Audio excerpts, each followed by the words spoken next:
Well, as we continue to focus on the big story for us is going to be not only wind, but colder air that's in place here coming up shortly.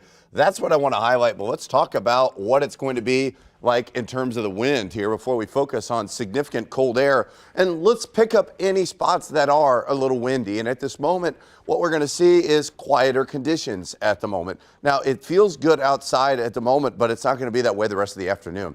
Here's what it's like the rest of the next several hours. We're starting to see secure these loose items. This thing's going to be blowing around significantly over the next several hours. We have a wind advisory now through noon. That's why we have a weather impact alert. That carries all the way down to Franklin, Jefferson, Monroe counties. So that's where it's going to be the windiest. However, it's going to be windy for everybody.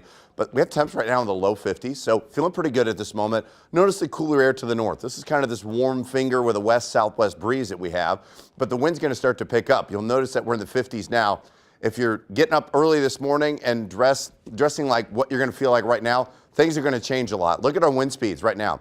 These are just sustained winds. We already have gusts up to 37 miles an hour in St. Charles, 25 sustained. So that's the direction that this is coming from. And over the next several hours, you'll start to see that's the front that pushes through. And I'll focus on a few showers that are settling in from Carlisle, Breeze, New Athens, south of Belleville, Festus, Potosi, and Richwoods.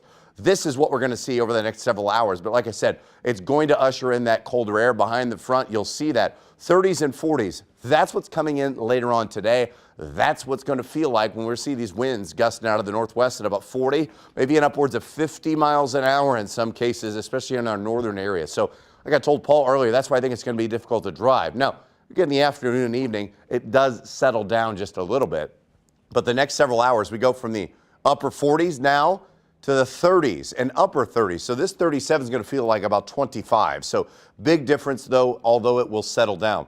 And then I mentioned how cold it's going to get. We're going to see a big blob of below average temperatures that are going to be with us here from the weekend all the way through the first part of the week. And you're talking about significant cold air that's going to be in place. So first part today, temperatures falling all the way into the upper 30s. Don't expect where we are now. We've already seen our daytime high.